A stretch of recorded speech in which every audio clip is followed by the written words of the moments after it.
मजदूरों के बारे में वर्तमान समय में सरकारों द्वारा कोई ठोस कार्ययोजना न बनाकर महज ड्रामेबाजी की जा रही है।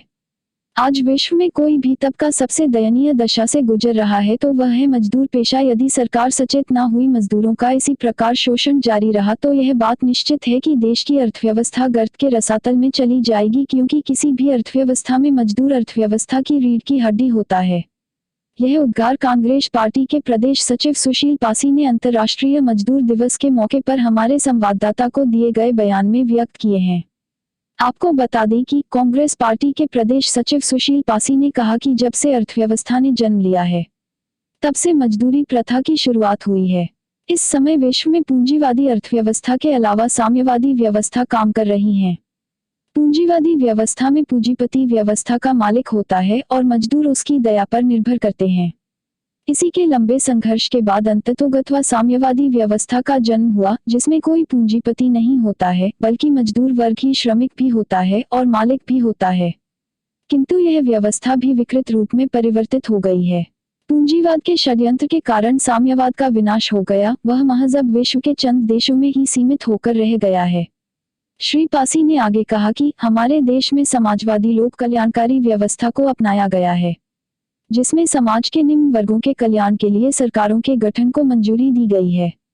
संविधान निर्माण करते समय बाबा साहब भीमराव अंबेडकर ने इस बात पर पूरा जोर दिया कि देश में मजदूरों की स्थिति सम्मानजनक हो और उनके जीवन स्तर में निरंतर सुधार होता रहे तथा वह समाज में प्रतिष्ठित तबके के रूप में जीवन जी सकें। प्रारंभ में जवाहरलाल नेहरू के नेतृत्व में बनी सरकार ने देश के औद्योगिक विकास के लिए जिस ढांचे का निर्माण किया था, उसमें श्रमिकों के लिए कई कल्याणकारी योजनाएं बनाई गई थी। इसी सिलसिले को इंदिरा गांधी, राजीव गांधी और बाद में संप्रग अध्यक्षा सोनिया गांधी के नेतृत्व में बनी कांग्रेस की डॉ मनमोहन सिंह सरकार ने भी उल्लेखनीय कार्य किए हैं। कांग्रेसी सरकार की सबसे बड़ी उपलब्धि यह रही कि उन्होंने श्रमिकों को मनरेगा जैसी विशाल योजना देकर उन्हें तरक्की के राह पर लाने का काम किया था, लेकिन कांग्रेसी सरकार के जाते ही यह योजना धीरे धीरे ठिकाने लगाई जा रही है। मजदूर एक बार फिर शहरों की ओर पलायन करने के लिए विवश हो रहे हैं तथा मजदूर लगातार शोषण का भी शिकार हो रहे हैं। श्री पासी ने वर्तमान समय में लॉकडाउन लागू किए जाने के बाद पैदा हुई स्थिति के बारे में कहा कि आज सबसे ज्यादा पीड़ित शोषित वर्ग कोई है तो वह मजदूर है। उन्होंने आगे कहा कि बड़े बड़े कल कारखाने, छोटे मझोले उद्योग धंधे सबके संचालन में बहुत बड़ी भूमिका मजदूरों की होती है। अब मजदूर बेकाम हो गया है। सरकारों ने लॉकडाउन लागू करने के पहले मजदूरों के विस्थापन के लिए कोई कार्ययोजना नहीं बनाई थी, जिससे आज हालात यह है कि बड़े महानगरों सहित देश के सभी औद्योगिक कारखानों में मजदूर बेदखल कर दिए गए हैं। उनके पास ना तो भोजन की सामग्री है और ना ही वह अपने घरों तक पहुंच पा रहे हैं। करोड़ों करोड़ मजदूर भूखों मरने को विवश है। अपने घर तक पहुंचने के लिए कोई साइकिल से, कोई पैदल तो कोई अन्य साधनों से बिगड़े मौसम की परवाह न करते हुए अपने घर जाने को आतुर है। सरकारों की नाकामी इसी से साबित होती है कि हमारे बछरावा क्षेत्र के सलेथू गांव के रहने वाले श्रमिक रामकुमार और उसके मौसेरे भाई आशीष, जो कि मध्य प्रदेश के मेहर स्थान पर एक फैक्ट्री में मजदूरी कर रहे थे, फैक्ट्री मालिक द्वारा बगैर राशन पानी की व्यवस्था किए मजदूरों को बगैर एक पैसा दिए भगा देने से वह पैदल ही घर वापस होने को मजबूर हो गए और रास्ते में एक अज्ञात वाहन ने दोनों को कुचलकर उनकी जीवन लीला ही समाप्त कर दी है। यह सरकारों की नाकामी। अब सहज ही सोचा जा सकता है कि युवा आयु के दोनों मजदूरों के परिवार का भरण पोषण कैसे होगा। मजदूर दिवस पर हमें यह संकल्प लेना है कि हम एक नई आर्थिक नीति बनाकर मजदूरों को अर्थव्यवस्था की प्रमुख धुरी के रूप में स्थापित करें और उनके सम्मानपूर्वक जीवन यापन के लिए समुचित व्यवस्था की गांठी को। अन्यथा इस धरती पर जब तक मजदूर परेशान और बेहाल रहेगा तब तक यह देश कभी भी मजबूत राष्ट्र नहीं बन सकता है। आइए देखते हैं रायबरेली से एसके इंडिया न्यूज के लिए रजनीकांत अवस्थी की रिपोर्ट।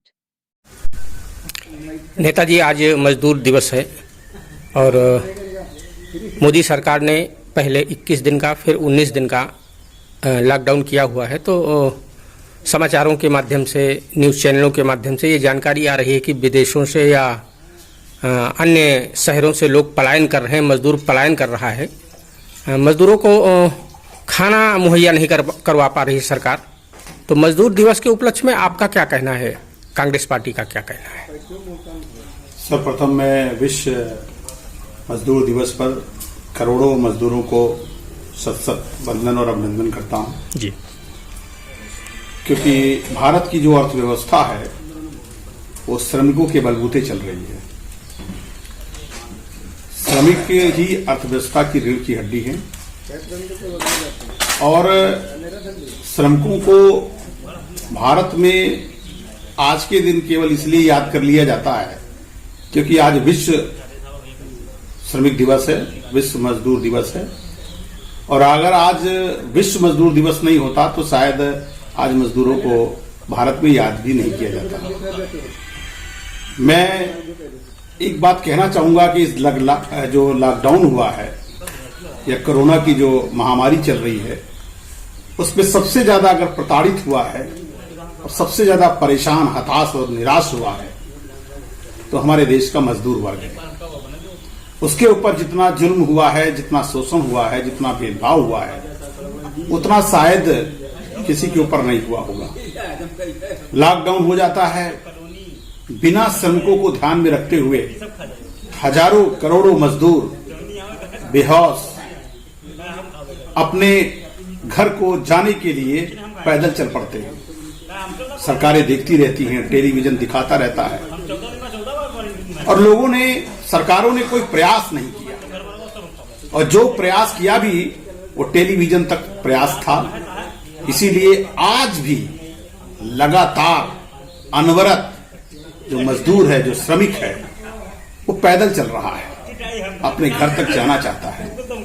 गुजरात में तो श्रमिक और मजदूर जितने थे वो घर जाने के लिए सड़कों पर उतर आए। उनको समझाने की बजाय लाठीचार्ज तक किया गया, मारा गया, पीटा गया, निराश किया गया।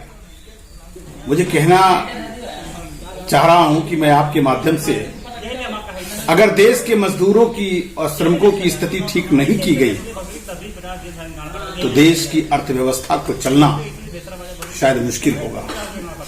क्योंकि अपना मेरा मानना है व्यक्तिगत तौर पर कि हमारे देश में जो श्रमिकों का हाल है वो इतना बुरा है कि आजादी के समय जब पहला सकल घरेलू उत्पाद की योजना आयोग में योजना बनी थी तो नरेगा और सचू की जो मजदूरी का अनुपात था वो 10:1 था और आज के परिप्रेक्ष्य में अगर कम से कम देखा जाए तो नरेगा और सचू की मजदूरी का जो अनुपात है वो 500:1 है। यानी जिस तरीके से मजदूरों की मजदूरी बढ़ी है उसके अनुरूप अगर आप सचू की मजदूरी देखी जाए तो 500 गुना बढ़ चुकी है। देश में करोड़ों लोग मजदूर हैं, उनके बारे में योजना भी नहीं बनती है और ऐसी ड्रामेबाजी वाली योजना बनती है कि कहना नहीं चाहिए कि सरकार ड्रामा कर रही है। अभी लॉकडाउन से पहले उत्तर प्रदेश सरकार का 5,000 करोड़ श्रमिकों का जो फंड था, जो कंपनियों से श्रम के नाम पर सेस लिया जाता है, वो डंप पड़ा हुआ था। 5,000 करोड़ रुपया डंप पड़ा था और इस सरकार ने श्रमिकों के लिए कोई योजना भी नहीं बनाई। एक पेंशन योजना बनाई तो उसमें भी सरकार ने कहा कि पहले आपको इतनी धनराशि जमा करनी पड़ेगी और तब आपको इतने वर्षों बाद आपको पेंशन मिलेगी। ये कितने हंसने और हंसाने वाली बातें हैं। मैं बड़े साफ शब्दों में कहना चाहूंगा आपके माध्यम से कि देश में करोड़ों मजदूरों के बारे में देश की सरकारों को सोचना चाहिए और समझना चाहिए। अगर श्रमिकों के बारे में विचार नहीं किया गया तो देश की आर्थिक व्यवस्था चरमरा जाएगी, क्योंकि ये करोड़ों मजदूर हमारी अर्थव्यवस्था की रीढ़ की हड्डी हैं। इनसे ही देश चलता है। और सबसे बड़ी बात देखिए कि इन पर जुल्म भी ढाया जाता है तो ये आह भी नहीं भरते। लॉकडाउन में पैदल चले आए लेकिन उन्होंने कहीं तोड़ फोड़ नहीं की।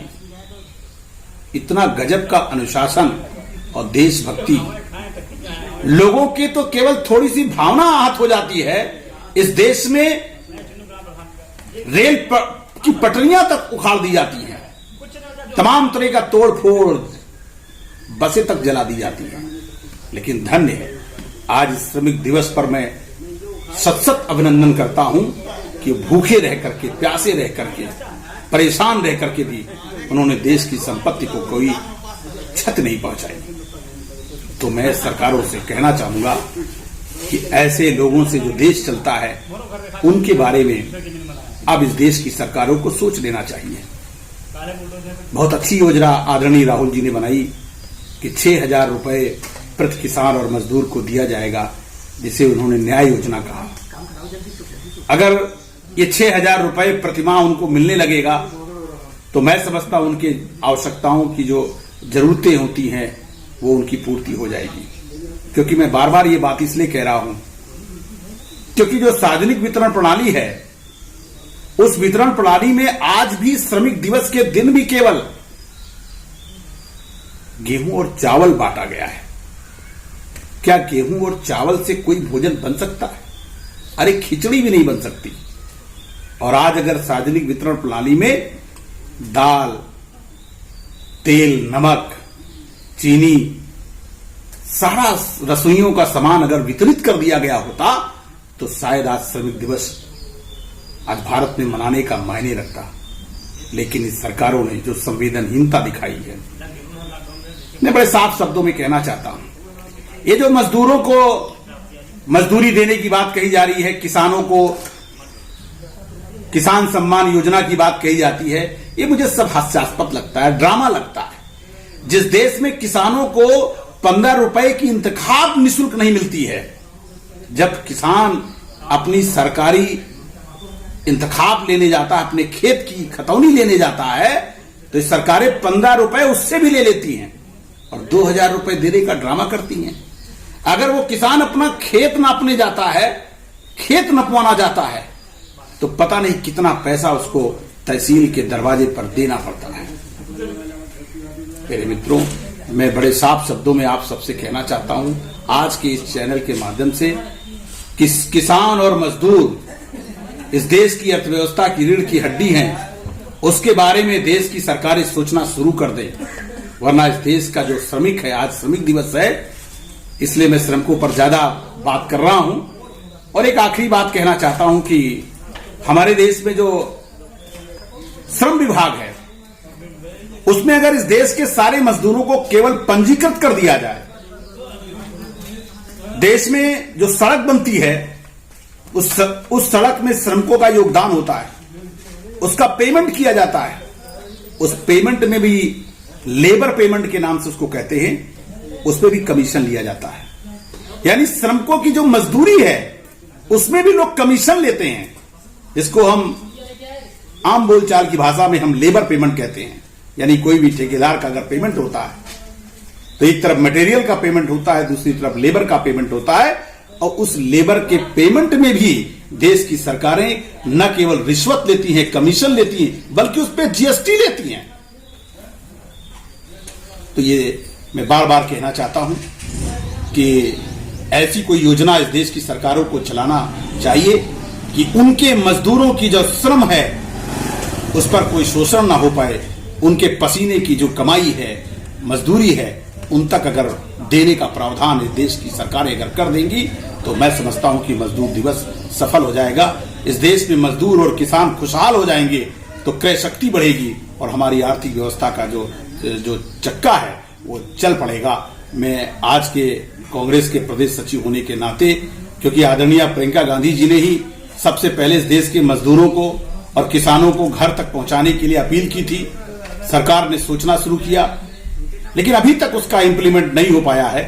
केवल पैसे वाले लोगों को पहुंचाने की योजना बनाई गई है, लेकिन मजदूर आज भी पैदल चल रहे हैं। मैं समझता हूं कि इस पर कार्रवाई करनी चाहिए। बहुत बहुत धन्यवाद। जय हिंद।